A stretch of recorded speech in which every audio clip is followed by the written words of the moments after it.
రోజు రోజుకి గోల్డ్ రేట్లు పెరుగుతున్నాయి. తాకట్లో ఉన్న బంగారానికి వడ్డీలు పెరుగుతున్నాయని టెన్షన్ పడుతున్నారా? కొమ్మూరి గోల్డ్ వచ్చాక ఆ టెన్షనే పోయింది. Kommuri gold. Middle east countries లో మళ్ళీ వార్ స్టార్ట్ అయింది.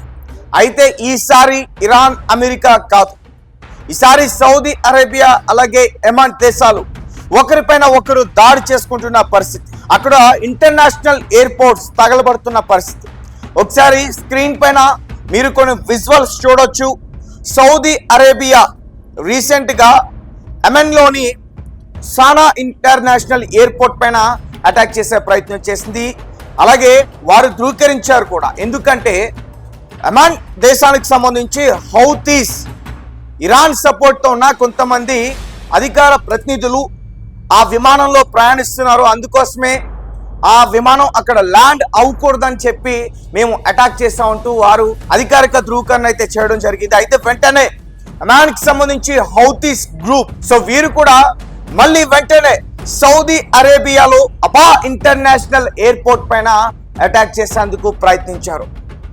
రెండు దేశాలకు సంబంధించి ఈ ఇంటర్నేషనల్ ఎయిర్పోర్ట్స్ అటాక్ కి గురయ్యాయి. అలాగే వందలాది ప్రాణాలు విడిచారంటూ కూడా కొన్ని వార్తలు వెలుగులోకి వస్తూ ఉన్నాయి. అయితే ఎంతమంది చనిపోయారనే విషయాన్ని అయితే మాత్రం చెప్పట్ల. ఇక ఎయిర్పోర్ట్ విషయానికి వస్తే ఒక విమానం డ్యామేజ్ అయింది. అలాగే ఆ రన్వేస్ ఏవైతే ఉంటాయో రెండు దేశాలకు సంబంధించి ఆ రన్వేస్ అన్ని కూడా పూర్తిగా డ్యామేజ్ అయ్యాయంటూ కూడా చెప్తాను. ఇక హౌతీస్ గ్రూప్ తెలిసిందే కదా, హౌతీస్ కావచ్చు, హమాస్ కావచ్చు, హెజ్బుల్లా కావచ్చు, పాలస్తీన్ కావచ్చు, ఇవన్నీ కూడా ఇరాన్కి సంబంధించి ఐఆర్ చేసి ఆ మిలిటరీతో వీరు కనెక్ట్ అయ్యి ఉన్నారు. సో ఒక రకంగా చెప్పాలంటే ఇరాన్ ఐఆర్ చేసే మిలిటరీ వీరికి ఆయుధాలు సప్లై చేస్తుంది. క్షిపణులు కావచ్చు, డ్రోన్స్ కావచ్చు, లాంచ్ ప్యాడ్స్ కావచ్చు, ఇవన్నీ కూడా వీరికి సప్లై చేస్తుంది. సో హౌతీస్ రీసెంట్గా ఆ ఆయుధాలతోనే వందలాది డ్రోన్లను సౌదీ అరేబియా ఈ అబా ఇంటర్నేషనల్ ఎయిర్పోర్ట్ పైన అటాక్ చేయడానికి ప్రయత్నించారు. సో నిన్నటి వరకు ఇటు ఇరాన్ అలాగే అమెరికా ఈ రెండు దేశాల ఘర్షణల వల్ల ప్రపంచ వాణిజ్యానికి చాలా పెద్ద సమస్య వచ్చింది. ముఖ్యంగా స్ట్రైట్ ఆఫ్ హర్మోజ్, ఈ హర్మోజ్ జలసంధి క్లోజ్ కావడం వల్ల ప్రపంచ వాణిజ్యం నిజంగా మూలకు వెళ్ళిపోయిందనే చెప్పాలి. ఎందుకంటే ఆయిల్ లేక చాలా దేశాల్లో పెట్రోల్ ధరలు పెరిగాయి. కొన్ని దేశాల్లో ఎమర్జెన్సీని ప్రకటించారు, లాక్డౌన్స్ని ప్రకటించారు. ఒక పక్క వాటి వల్ల ఎఫెక్ట్ ఈ దేశాలకి ఎలా అయితే ఉందో, మరొక పక్క గల్ఫ్ కంట్రీస్ కూడా అదే రకంగా ఇబ్బంది పడ్డాయి.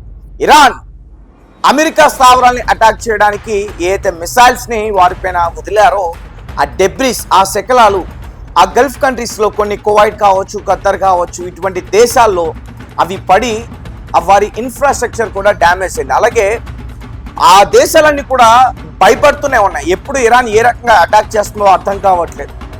సో మొత్తానికి అది కొంచెం కూల్గానే జరుగుతుంది వార్.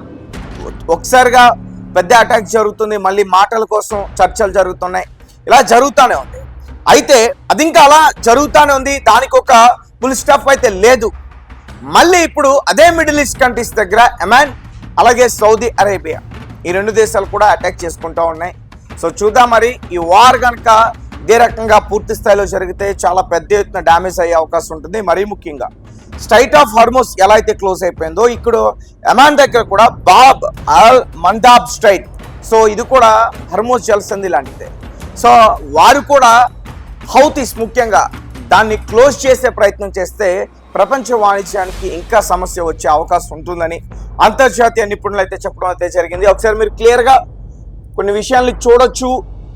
సౌదీలోని అబా అంతర్జాతీయ విమానాశ్రయంపై హౌతీ తిరుగుబాటుదారులు క్షిపణులు, డ్రోన్లతో విరుచుకుపడ్డారు. ఇరాన్ నుంచి హౌతీ ప్రతినిధులు బృందాన్ని తీసుకువస్తున్న విమానాన్ని అడ్డుకునేందుకు సోమవారం సౌదీ మద్దతున్న యెమెన్ ప్రభుత్వం సానా అంతర్జాతీయ విమానాశ్రయంలోని రన్వేపై బాంబు దాడి చేయడంతో ఈ ఘర్షణలు ప్రారంభం అయ్యాయి. దాదాపు 4 ఏళ్లుగా సౌదీ అరేబియా, ఇరాన్ మద్దతు ఉన్న హౌతీ మధ్య ఉన్న ప్రశాంతతకు ఈ దాడులతో బ్రేకులు పడినట్లయింది. 2022 నుంచి రెండు వర్గాలు అనాధికారిక కాల్పులు విరమణను పాటిస్తున్నాయి. సౌదీ అరేబియా యెమెన్లో అంతర్జాతీయంగా గుర్తింపు పొందిన ప్రభుత్వం, అలాగే దక్షిణ తూర్పు యెమెన్ మధ్య సన్నిహిత సంబంధాలు కూడా ఉన్నాయి. అదే సమయంలో ఉత్తర యెమెన్ను హౌతీ రెబల్స్ నియంత్రిస్తున్నారు. ఈ గ్రూప్ కు ఇరాన్ మద్దతు ఉంది. ఇక సానా విమానాశ్రయంపై దాడి వెనక సౌదీ అరేబియా ఉందని ఆరోపించిన హౌతీలు వాటికి బదులు తీర్చుకుంటామని ప్రకటించారు. అన్నట్టే దాడులు కూడా చేశారు.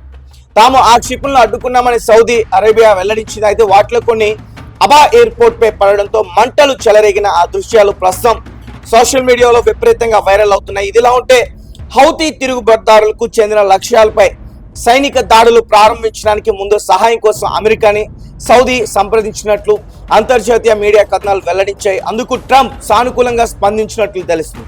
ఆ తర్వాతే సానా విమానాశ్రయంపై దాడి జరిగినట్లు సమాచారం. కాగా యెమెన్లోని ప్రభుత్వానికి మద్దతు ఇవ్వడానికి 2015లో సౌదీ ఒక సైనిక కూటమిని కూడా ఏర్పాటు చేసింది. హౌతీలకు వ్యతిరేకంగా ఇది ఏర్పాటైంది. ఆ వర్గాల మధ్య జరుగుతున్న ఘర్షణల్లో వేలాది మంది ప్రాణాలు కోల్పోయారు. దాంతో ఆ దేశం మానవతా సంక్షోభాన్ని ఎదుర్కొంటుంది. సో ఏదేమైనప్పటికీ మళ్ళీ మిడిల్ ఈస్ట్ కంట్రీస్ లో మారణ హోమం జరగబోతుంది. ఇక యెమెన్, సౌదీ అరేబియా ఈ రెండు దేశాలు కూడా మళ్ళీ దాడులు కనుక దిగితే ఈ బాబ్ ఆల్ మందాబ్ స్ట్రైట్ క్లోజ్ అయ్యే అవకాశం ఉంటుంది. దీంతో ప్రపంచ వాణిజ్యానికి మరొక సమస్య వచ్చే అవకాశం ఉంటుంది.